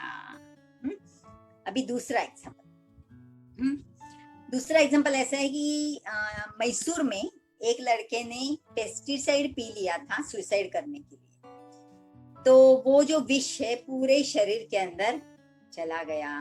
हाँ, फिर वो बेहोश हो गया, कोमा में चला गया। हॉस्पिटलाइज किया, डॉक्टर ने बहुत प्रयत्न किए उसके लिए, पूरा स्टमक वॉश किया, फिर चीलेशन मेथड से वो खून से पूरा टॉक्सिन निकालने का प्रयास किया, लेकिन जहां तक हो सके उन्होंने अपना अपना प्रयत्न किया, लेकिन बाद में डॉक्टर ने बोल दिया कि अभी हमारे प्रयत्न खत्म हो गया, अभी हम राह देखेंगे क्या होता है। तो वो कोमा में आईसीयू में एडमिट था। तो मैसूर में इसका प्रचार हुआ है, तो वहां की नर्स है, उसको पता था, तो उसने पेरेंट्स को बोला कि क्यों ना हम कोडो मिलेट का पॉरिज उसको दे दे, है ना, गंजी बना के उसमें पाइप, तो अभी से पाइप में से उसको अन्न जा रहा था, तो वो देंगे तो देखते हैं क्या होता है। तो उन्होंने वो शुरू किया, हाँ, अन्न के फॉर्म में वो उन्होंने कोडो मिलेट का पॉरिज देना शुरू किया। तो धीरे धीरे कुछ ही हफ्तों में वो कोमा से बाहर निकला और नॉर्मल हो गया, क्योंकि कोडो मिलेट है इसमें मशहूर है, किसके लिए मशहूर है? ब्लड को क्लीन करने के लिए मशहूर है। ये दूसरा हो गया। अभी तीसरा बताते हैं। ये दोनों एग्जाम्पल तो एकदम मतलब तुरंत है, अभी डिसीज हुआ और उसको ठीक कर दिया, ऐसे टाइप के। तीसरा एग्जाम्पल बहुत सुंदर है। एक लेडी, वो म्यूजिक टीचर है, मतलब म्यूजिक टीचर है, उसको कुछ साल पहले ईसोफेगस कैंसर हो गया, तो अमेरिका में उसका ऑपरेशन, कैंसर हो गया, तो अमेरिका में उसका ऑपरेशन हो गया। तो ऑपरेशन के वक्त कुछ हुआ रहेगा, तो उसकी आवाज चली गई। हाँ, तो डॉक्टर ने बोला इसके लिए कुछ उपाय नहीं कर सकते हम लोग। तो फिर वो वैसी मतलब कुछ भी उपाय ढूंढ रही थी, कहीं से मेरी आवाज वापस आ जाए, आशा पे थी। तो उतने में उसे ये पता चला कि ऐसे ऐसे है करके, तो उसको लगा चलो देखते तो है ना। हाँ, तो उसने शुरू किया ये प्रोटोकॉल, शुरू किया मिलेट्स का, और कुछ 6 साल के बाद, हाँ, मतलब 6 साल पहले उसका ऑपरेशन हुआ था, 6 साल पहले उसकी आवाज चली गई थी। हाँ, तो 6 साल के बाद में उसने ये मिलेट का प्रयोग शुरू किया, मिलेट्स खाना शुरू किया। तो वो प्रयोग शुरू करने के 6 महीने बाद, हाँ, देखो उसका पेशेंस देखो, उसकी इच्छा देखो, हाँ, 6 महीने के बाद एक अचानक एक सुंदर दिन उसने अपने हस्बैंड को अपने मुंह से पुकारा, और बाद में धीरे धीरे धीरे धीरे वो गाने भी लगी, और वापस वो as a music teacher resume हो गई। ये तीनों एक्सपीरियंसेस है वो डॉक्टर खादरवली के पेशेंट्स के हैं। अभी मैं मेरा खुद का अनुभव बताती हूँ। मैंने 1.25 साल पहले ज्वार, ये गेहूं चावल बंद कर दिया, मतलब 99%, मतलब हफ्ते में 15 दिन में या महीने में एक आध बार खाती हूँ, ऐसा कुछ नहीं है। हम चीट डे करके हफ्ते में एक दिन खा सकते हैं, आराम से एंजॉय कर सकते हैं, जो भी आपको चाहिए। तो मैंने तो अच्छे से फॉलो किया, और बाकी भी चीजें हैं कुछ जो हम आपको शेयर करेंगे व्हाट्सएप में। शुरू किया मैंने, तो मुझे ऐसे फायदा हुआ कि मुझे पित्त का प्रॉब्लम बहुत ज्यादा होता था। हमारी 24/7 लेबोरेटरी है, रात को जागरण होता है, हाँ, कुछ स्ट्रेस रहता है उसकी वजह से, हाँ, तो मेरा पित्त बढ़ते रहता है, वात भी बढ़ते रहता है, हाँ? तो इसका मुझे इतना ज्यादा प्रॉब्लम होता था कि 2-3 महीने के बाद मुझे बहुत बड़ा अटैक आता था, मुझे फीवर आता था, पूरा बदन दर्द और मैं हाल बेहाल हो जाती थी मैं। फिर मैं दवा लेके, आयुर्वेदिक दवा वगैरह लेके उससे ठीक हो जाती थी, लेकिन ये रूटीन था मेरा। 2 महीने में तो एक उसका अटैक आता ही था।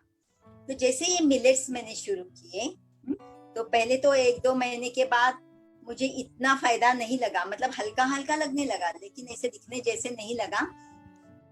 मुझे गैसेस भी होते थे।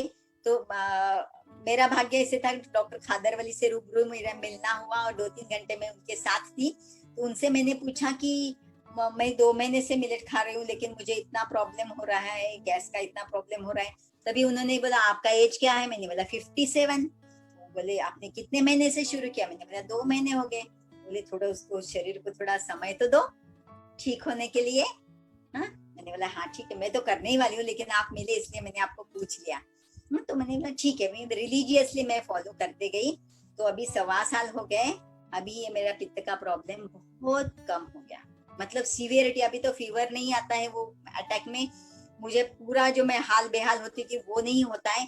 आता है जाता है, हाँ, 2 महीने में एक बार, लेकिन वो बहुत मतलब मैनेजेबल एकदम रहता है। हाँ?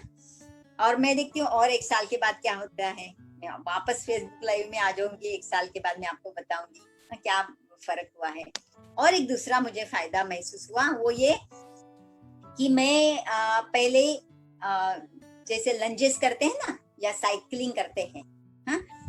तो थोड़ा टाइम भी मैं साइकिलिंग करूंगी, कुछ मिनट, तो मेरे पूरे काफ मसल सोर हो जाते, मतलब दुखने लगते थे, मैं आगे कर ही नहीं पाती थी। तो मुझे ऐसे लगता था कि शायद मसल ट्रेनिंग की जरूरत है। तो मैंने ठीक है, मसल ट्रेनिंग करेंगे, फिर बाद में देखते हैं। तो ऐसे हुआ, बाद में 2 महीने मैंने मसल ट्रेनिंग, मतलब कुछ व्यायाम भी नहीं किया, एक्सरसाइज वो मसल्स के लिए, और मैं तो मिलेट्स खा ही रही थी। फिर अचानक 2 महीने के बाद में ऐसे ही मेरी नातिन के साथ में खेलते खेलते साइकिलिंग करने लगी उसके साथ। साइकिलिंग करने लगी थी, 10 मिनट लगातार साइकिलिंग करने के बाद भी मुझे सोरनेस नहीं हुआ। और मैंने इतना सोचा भी नहीं था कि देखो क्या फायदा होता, लेकिन मैंने बोला अरे ये कैसे हो सका। तब मुझे याद आया डॉक्टर खादरवनी ने कहा था कि मिलेट्स खाने से आपका हर सेल क्लीन हो जाए और वो अपना खुद का काम ठीक से करे। ऐसे ही जो मेरे जो मसल्स के जो सेल्स है वो क्लीन हो गए, तो वो अपना काम ठीक से करने लगे। ये मेरा फायदा हुआ, मतलब मुझे ये अनुभव में आ गया क्या फायदा है। और मेरा वजन भी, ऑब्वियसली मेरा वजन बहुत ज्यादा नहीं है, लेकिन जो मुझे अननेसेसरी फील होता था, जो सुस्ती रहती थी, हेवीनेस लगता था, वो एकदम कम हो गया है। मेरे मिस्टर का अनुभव बताती हूँ, उनको ट्राइग्लिसराइड लेवल हमेशा 500-600 रहता था। हाँ, मैंने जो अभी बताया ना फैट्स का है ट्राइग्लिसराइड, कुछ प्राणायाम साधना वगैरह करने के बावजूद भी 350 तक उनका आता था। उससे कम नहीं हो रहा था। तो मिलेट्स खाते खाते अभी अभी तो उनकी दवाइयां भी बंद हैं। मिलेट्स खाते खाते उनका ट्राइग्लिसराइड लेवल कम होते होते 150 तक, और अभी तो कुछ एक महीने पहले किया सिर्फ 100। तो मतलब बिना दवाई के वो लेवल कम होते होते नॉर्मल आ गई। ये फायदा, मतलब हम दोनों ने भी वो फायदा अनुभव किया है। अच्छा, अभी आपको मैं एक बहुत इंपॉर्टेंट बात बताना चाहती हूँ। एक मिनट, मुझे कंफर्म कर ले, और बाद में एक बहुत सुंदर स्टोरी बताऊंगी आपको। अच्छा, पहले स्टोरी बता देती हूँ। हाँ, अभी वो स्टोरी बताऊंगी ना, तो आप अच्छा ये पूरा ये जो साइंटिफिक है ना, वो एकदम सिंपल लैंग्वेज में आप समझ जाओगे। वो स्टोरी ऐसी, सपोज आपका एक छोटा सा बिजनेस है, कि आपके घर पे कोई 2 जुड़ी पालक लाके देता है सवेरे, कोई भाजी वाला, आप उसके फटाफट आधे 1 घंटे में पालक पकौड़े बना के आउटलेट में बेचते हो, हाथ में कैश आ जाता। ये आपका छोटा सा साइड बिजनेस है। हाँ, होता क्या है, अचानक एक दिन वो जो भाजी वाला है 30 जुड़ी पालक दे देता है, और आपका क्या काम है, आप घर के बाहर वो पालक जुड़ी को फेंक नहीं सकते। देखो अभी हम ये कंपेयर किसके साथ कर रहे हैं, हमारे बॉडी में जो ग्लूकोज आ रहा है ना, उसके साथ हम ये स्टोरी को कंपेयर कर रहे हैं। हाँ? तो हम फेंक नहीं सकते। जैसे 30 ग्राम अचानक ग्लूकोज जो आ जाता है, हमारा शरीर उसको बाहर तो फेंक नहीं सकता है ना। फिर शरीर का काम क्या है, सिर्फ उसको कन्वर्ट कर सकता है। वैसे ये पालक की जुड़िया आ गई तो उसको सिर्फ हम कन्वर्ट करके रखते हैं, क्योंकि ऐसे ही रखेंगे तो वो सड़ जाएगी। वैसे ही ग्लूकोज ऐसा ही पड़े रहेगा 30 ग्राम, तो शरीर को सड़ा देगा। वैसे ही शरीर इधर भी, ये स्टोरी में भी वैसे ही है। तो हम फटाफट क्या करते हैं, उस पालक की जुड़ी को सब साफ करने लगते हैं, 30 जुड़ी पालक को, और कन्वर्ट करके उसको कभी से सुखा के रख दिया, कुछ ऐसे कन्वर्ट करके रखते हैं ताकि वो खराब ना हो जाए। लेकिन दोपहर के टाइम पे वो भाजी वाला वापस 60 जुड़ी पालक की दे जाता है। अभी इधर कंपेयर करेंगे हम, तो दोपहर में हम खाना खाएंगे तो और 60 ग्राम ग्लूकोज, मतलब ज्यादा जो भी है, हम जैसा भी खाना खाते हैं उतना ग्लूकोज वापस बाढ़ के फॉर्म में आ गया। तो वापस इमरजेंसी आ गई, इधर भी इमरजेंसी आ गई, इतनी सारी पालक की चूड़ियां आ गई। तो हम वापस चलो फटाफट, ये सवेरे का निपटाया नहीं तो फटाफट हमने उसको ट्रांसफॉर्म करना शुरू कर दिया। और हम अकेले से नहीं होता है, घर वालों को भी काम पे लगाया। इधर घर वाले कौन से हैं पता है, हमारे शरीर के ऑर्गन्स समझो आप। तो ऑर्गन्स भी काम पे लग गए है ना, सब उसको कन्वर्ट करने के लिए। ऑब्वियसली वो तो काम करेंगे, उसके बिना तो कुछ हो नहीं सकता। फिर क्या हो जाता है, ऐसा ही चलता रहा। शाम को भी उसने पालक की जुड़िया दी, रात को भी दी, क्योंकि शाम को भी हम चाय बिस्किट नाश्ता, रात को भी खाना। तो ग्लूकोज की बाढ़ आ रही है, यहाँ पर पालक की जुड़िया आ रही। फिर घर वालों को हम जुटा रहे काम पे, पालक की जुड़े को कन्वर्ट करो। फिर घर में इतने सारे पालक के प्रोडक्ट्स हो जाते हैं। हाँ, फिर वो रखेंगे कहाँ, घर पे पूरी जगह पे पालक के प्रोडक्ट्स। वैसे इधर क्या हो रहा है, शरीर में फैट्स वगैरह इतने सारे तैयार हो रहे कि अलग अलग जगह पे फैट डिपॉजिट हो रहा है, फिर रूमेटॉइड आर्थराइटिस हो रहा है, फिर इधर कोलेस्ट्रॉल बढ़ रहा है, इधर ब्लॉकेजेस हो रहा है, ये सब हो रहा है। और ऑर्गन्स के ऊपर फैट्स जमा हो रहे हैं, तो फैटी लिवर, फिर फैटी किडनीज, ये सब हो रहा है। तो ऑर्गन्स भी ठीक से काम नहीं कर पाते। वैसे ही हमारे जो फैमिली मेंबर्स के ऊपर भी अब किधर रखने के लिए जगह नहीं, हम लोग पालक के प्रोडक्ट्स उनके ऊपर डाल रहे हैं, तो वो भी पालक के बोझ के तले काम कर रहे, इधर से उधर चलने के लिए भी रास्ता नहीं, सब जगह पालक ऐसे समझो, वो भी ठीक से काम नहीं कर पाते हैं। फिर अचानक क्या होता है, जैसे आप मिडिल सेशन में आ गए, आपको पता चल गया कि एक्चुअली रीजन क्या है। वैसे उधर आपको पता चला कि रीजन क्या है इस सब प्रॉब्लम का, कि ये हमें एक्स्ट्रा पालक की जुड़ियां दे रहा है, इसलिए सब प्रॉब्लम हो रहा है। तो हम फिर उनको बोलते हैं कि अभी मैं कल से 2 जुड़ी पालक से ज्यादा बिल्कुल नहीं लेने वाली हूँ। वैसे हम इधर क्या बोलेंगे, अभी हमें मिलेट का पता चल गया है, अभी हम ये जो इमरजेंसी शरीर के अंदर नहीं आने देंगे, हम मिलेट्स खाना शुरू करेंगे, तो बराबर टाइम पे ग्लूकोज आती रहेगी थोड़ी थोड़ी। तो जैसे ही मिलेट्स खाना शुरू करते हैं, जैसे ही यहाँ पर एक्स्ट्रा पालक की जुड़ी आने बंद हो जाती है, हम पहला काम क्या करेंगे, फटाफट उसके प्रोडक्ट्स पकोड़े बना के भेज देंगे, हाथ में पैसा आ जाएगा। फिर बाद में पहला, अभी फ्री टाइम है हमें, तो पहले हम घर वालों को क्लीन करेंगे, उनको हेल्प मतलब बोझ हटा देंगे, ताकि वो भी हमारी मदद करेंगे पूरा घर क्लीन करने की। वैसे जैसे हम मिलेट्स खाना शुरू कर देते हैं, पहला शरीर क्या करता है, ऑर्गन्स को क्लीन कर देता है, ताकि सब ऑर्गन्स अच्छे से काम करने लगे। हाँ, पूरे शरीर को हेल्दी बनाने के लिए, जैसे लीवर अच्छा हो जाए, किडनी अच्छी हो जाए, सब ऑर्गन्स अच्छे हो जाए। फिर धीरे धीरे पूरा घर क्लीन हो जाता है, धीरे धीरे इधर पूरा शरीर क्लीन हो जाता है। और कुछ समय में, जैसे डॉक्टर खादरवली के हिसाब से 2 साल में हम अच्छे हो जाते हैं। वैसे हमारा घर क्लीन हो जाता है। इस स्टोरी में घर जैसे क्लीन हो जाता है, तो हम बाद में हमें एक्स्ट्रा काम नहीं रहता है, बस सवेरे पालक पकौड़े बना के भेज दिए, फिर पूरा दिन हाथ में कैश है और पूरा दिन हम कुछ भी कर सकते हैं। वैसे ही यहाँ पर क्या हो रहा है कि हमारा शरीर विदाउट इमरजेंसी पूरे जो हमारे नेचुरल मैकेनिज्म्स है वो अडॉप्ट कर सकता है, वो एक्टिवेट कर सकता है। मतलब अगर कोरोना का संकट आ गया तो भी हम सक्षम है विद इम्यूनिटी उसको लड़ने के लिए। हाँ, कुछ हमारे घर में सपोज हम बहुत जागरण हो गया, या कुछ हमको ज्यादा काम करना पड़ा, या कुछ ज्यादा कुछ खाना हो गया, ऐसे कुछ भी संकट आते हैं हमारे शरीर के ऊपर, तो उसको हैंडल करने के लिए शरीर के अंदर कैपेसिटी रहती है। अब नॉर्मल सेल्स तैयार हो गए तो वो ऑटोफैजी मैकेनिज्म से अंदर गल जाएंगे। हाँ, जैसे घर में अगर कुछ लाइट गया, कुछ नल खराब हो गया, तो हम दिन भर फ्री है ना, हमारे हाथ में पैसा भी है, लोग घर वाले भी फ्री है काम करने के लिए, है ना, तो हम कुछ भी कर सकते हैं, हमारी हॉबीज कर सकते हैं, घूमने जा सकते हैं, कुछ भी कर सकते हैं, हमारा जीवन एंजॉय कर सकते हैं, है ना। ठीक है, तो अभी आपको मैं बहुत एक इम्पोर्टेंट बात बताने वाली हूँ। अभी समझो, ये जो मैंने इतनी सारी सुंदर जो सीक्रेट्स बताई आपको, ये ट्रेलर है, हा? पिक्चर अभी बाकी है।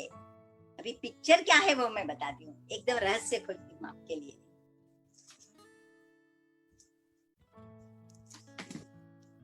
हाँ, ये देखिए,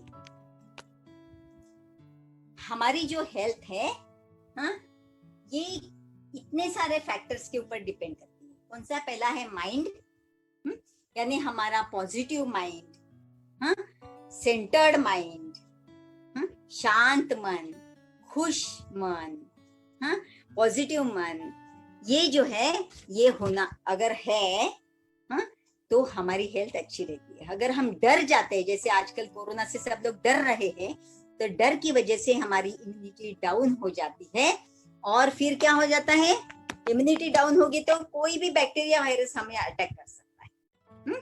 ठीक है, तो ये जो मन है वो मजबूत रहना बहुत जरूरी है। दूसरा फैक्टर है हमारा ब्रेथ। ब्रेथ कितना इंपॉर्टेंट है, मैंने अभी बताया था आपको, कि ग्लूकोज ऑक्सीजन के साथ लेके फिर कन्वर्ट करते हैं एनर्जी में, कार्बन डाइऑक्साइड में, तो ब्रेथ के थ्रू हम ऑक्सीजन लेते हैं, है ना, और प्राण शक्ति भी लेते हैं, सटल लाइफ फोर्स। इसके बारे में सीक्रेट्स ऑफ ब्रेथ, ये मैं सेशन लेने वाली हूँ। तो जिनको इस सेशन अटेंड करने में इंटरेस्ट है, हाँ, मुझे जरूर आप मैसेज करिए, व्हाट्सएप मैसेज करिए, ठीक है। बहुत इंटरेस्टिंग है, बहुत सीक्रेट्स खोलने वाली हूँ मैं। 1 घंटे का वो सेशन रहेगा। अच्छा, तीसरा जो है रेस्ट, और सबसे बेस्ट तो कौन सी रेस्ट है? मेडिटेशन। मेडिटेशन में हमारा मन की क्वालिटी क्या हो जाती है, मतलब इम्यूनिटी लेवल बढ़ती है, मन सेंटर्ड रहता है, मन कनेक्टेड रहता है सुपर कॉन्शियस इसके ऊर्जा के लिए, कॉस्मिक एनर्जी के साथ।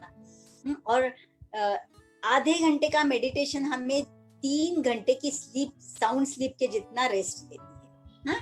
तो रेस्ट और मेडिटेशन जीवन में बहुत इंपॉर्टेंट है। एक्सरसाइज, योगा, ये भी बहुत इंपॉर्टेंट है। उसका भी महत्व वो सीक्रेट ऑफ ब्रेथ में बताने वाले। फिर सनशाइन है, इसके लिए तो कुछ सब्स्टिट्यूट है ही नहीं। तो सनशाइन बहुत जरूरी है। सूरज की वजह से तो हम हैं, सूरज नहीं तो कुछ भी नहीं, हमारा जीवन नहीं। और बाद में है फूड। फूड, अभी फूड में से हमने एक पार्ट देखा कार्बोहाइड्रेट का, वो है मिलेट्स। इसलिए मैंने बोला कि ये जो था ये एक ट्रेलर था। तो फूड के बारे में हम एक सुंदर सा कोर्स लेने वाले हैं, जिसका नाम है online basic holistic cooking program. वो जो है प्रोग्राम, वो 24 तारीख से 26 तारीख तक है। 24, 25 और 26, ठीक है, अभी आने वाले इस जून महीने की। उसमें क्या क्या आपको बताया जाएगा? उसमें तो सबसे मेन है आयुर्वेदा का ज्ञान आपको मिलेगा। देखो, हाँ, पूरी सृष्टि जो है वो पंच महाभूतों से बनी हुई है, और यत पिंडे तद ब्रह्मांडे, वैसा हमारा शरीर भी पंच महाभूतों से बना है। पृथ्वी, जल, वायु, अग्नि, वायु और आकाश, अवकाश तत्व, है ना। और इनसे बनता है कफ, पित्त और वात, ये तीनों प्रकृतियां, या तीन दोष, त्रिदोष बोलते हैं। और वो अगर ऊपर नीचे होते हैं तो हमें बीमारियां होती है। जैसे सृष्टि में इन पंच महाभूतों का इम्बैलेंस हो जाता है ना। जैसे जल तत्व का इम्बैलेंस हुआ तो बाढ़ आई, सुनामी आई। अग्नि तत्व का इम्बैलेंस होता है तो ज्वालामुखी आ गई, है ना। अर्थ एलिमेंट यानी पृथ्वी तत्व का इम्बैलेंस होता है तो अर्थक्वेक आ गया। इसी प्रकार से हमारे शरीर में अगर इन पंच महाभूतों का इम्बैलेंस होता है तो कफ पित्त वात इम्बैलेंसेस हो जाते हैं और हमारे शरीर में बीमारियां होती है। जैसे पित्त का इम्बैलेंस, पित्त इम्बैलेंस में है तो हमें बुखार आता है, जॉन्डिस होता है। वात का इम्बैलेंस होता है तो हमें हार्ट के प्रॉब्लम होते हैं और वात के प्रॉब्लम, जोड़ों के प्रॉब्लम, ये सब प्रॉब्लम्स होते हैं। कफ का इम्बैलेंस होता है तो फिर कैंसर की जैसी बीमारियां होती है, वार्ड्स है, एक्स्ट्रा ग्रोथ्स है, ट्यूमर्स है, या सर्दी खांसी साइनसाइटिस, आंखों के कुछ प्रॉब्लम्स है, ये कफ का इम्बैलेंस की वजह से होते हैं।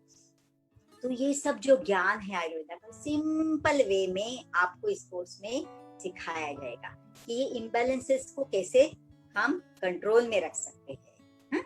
और क्या सिखाएंगे?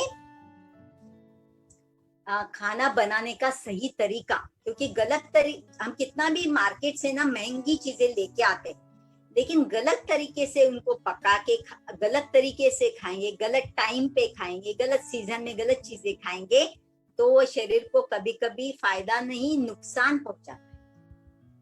तो क्या है सही खाना, किस तरीके से सही पकाना है, और कब और कैसे और क्या क्या खाना है, ये सभी आपको बताएंगे इस कोर्स में।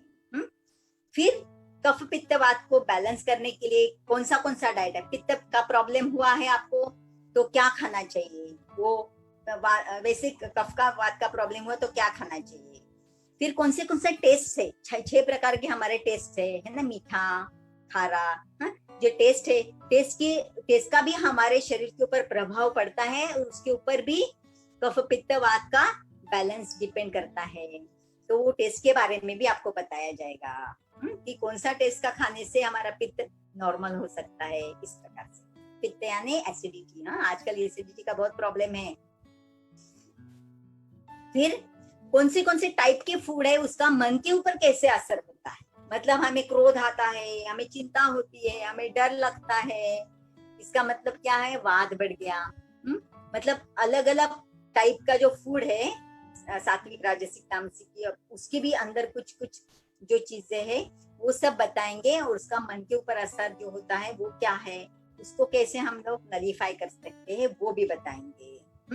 फिर आज की सिचुएशन के लिए सबसे इम्पोर्टेंट क्या है, food for breathing problem and food for respiratory diseases. फिर फूड टू इंक्रीज प्राणवायु हमारे अंदर का। आजकल देखो ना, प्राण ऑक्सीजन लेवल चेक करते हैं कि नहीं, है ना, कितनी होनी चाहिए। मतलब कोविड हुआ है नहीं हुआ है, ऑक्सीजन चेक करते हैं, टेम्परेचर चेक करते हैं, घर घर आके चेक करते हैं म्यूनिसिपैलिटी वाले। तो प्राणवायु को शरीर में बढ़ाना। फिर वायरस के अटैक को फाइट करने के लिए क्या खाना चाहिए। फिर कोई भी कंटेजियस डिसीजेस, इन्फेक्शियस डिसीजेस जो एक दूसरे में संक्रामित हो जाते हैं, उन डिसीजेस को फाइट करने के लिए कौन सा फूड अच्छा है। हमारे शरीर की रोग प्रतिकारक शक्ति यानी इम्यूनिटी बढ़ाने के लिए क्या खाना चाहिए। और कुछ स्पेशल तरीके हैं जो हमारे एसिडिटी का प्रॉब्लम जो सबको है आजकल तो बच्चों में भी एसिडिटी का प्रॉब्लम हो रहा है। बोलो, पहले तो सिर्फ जवान मतलब मिडिल एज में होता था, 30-40 के बाद में होता था, आजकल बच्चों में भी होने लगा ये प्रॉब्लम। तो उसके लिए एकदम सिंपल तरीका क्या है वो भी सिखाएंगे। और विरुद्ध आहार, मतलब अगर कुछ फूड का कॉम्बिनेशन हम गलत लेते हैं तो उससे हमारे शरीर में बीमारियां बढ़ती है। जैसे स्किन पे रैशेस आना, पेट में दर्द होना, ऐसे कुछ प्रॉब्लम्स जो है वो उनकी वजह से होते हैं। विरुद्ध आहार बोलते हैं ना, वो भी आपको सिखाएं। वो किस में रहेगा, online basic holistic cooking program. तो उसको रजिस्टर करने के लिए आपको व्हाट्सएप में लिंक दी जाएगी। अगर आप अभी जूम अटेंड कर रहे हो तो आप चैट बॉक्स में आपका नंबर और नाम डालिए, आपको व्हाट्सएप में ऐड किया जाएगा, उसमें आपको लिंक मिल जाएगी। अगर आप फेसबुक में देख रहे हो तो मेरा 8308044666 इस नंबर पे मुझे व्हाट्सएप मैसेज डालिए ताकि मैं आपको रजिस्टर करने के लिए मदद कर सकती हूँ। ये सुंदर प्रोग्राम के लिए। ठीक है, अभी हम बाद में मिलेंगे सीक्रेट्स ऑफ ब्रेथ। ये भी सुंदर प्रोग्राम है और उसमें से, और ये जो है ना सब फैक्टर्स, ये जो फैक्टर्स है ना, mind, breath, meditation, exercise, yoga, ये सब फैक्टर्स को कवर करने के लिए एक बहुत ही सुंदर प्रोग्राम है। हाँ, वो है, उसका नाम है breath and meditation workshop. Art of living की तरफ से ये वर्कशॉप लिया जाता है, वो भी ऑनलाइन। अच्छा, ये जो कुकिंग का प्रोग्राम जो है ये भी ऑनलाइन ही है, घर बैठे आपको करना है। तो ये जो मेडिटेशन एंड ब्रेथ वर्कशॉप है ना, उसके लिए भी आप डायरेक्टली भी रजिस्टर कर सकते हो, या फिर सीक्रेट्स ऑफ ब्रेथ ये अटेंड करने के बाद तो आप 100% गारंटी के साथ मैं बोलती हूँ आप वो जरूर करोगे। और ये जो वर्कशॉप रहेगा ना सीक्रेट्स ऑफ ब्रेथ, उसमें आपको थोड़ा प्रैक्टिकल, मतलब थोड़ा ट्रेलर झलक भी दे देंगे उसमें, तो ताकि आप अनुभव कर सकते हैं। अरे ऐसा भी हो सकता है कुछ 15 मिनट में हमारा शरीर मन इतना सारा बदल सकता है। ठीक है, तो हम लोग जुड़ेंगे जरूर और मिलेंगे जरूर। ठीक है, इसमें सीक्रेट्स ऑफ ब्रेथ में मिलेंगे, ब्रेथ एंड मेडिटेशन वर्कशॉप में मिलेंगे, online basic holistic cooking program में भी मिलेंगे। ठीक है, नमस्ते। Wish you happy, healthy and prosperous life. हमारी तरफ से शुभकामनाएं।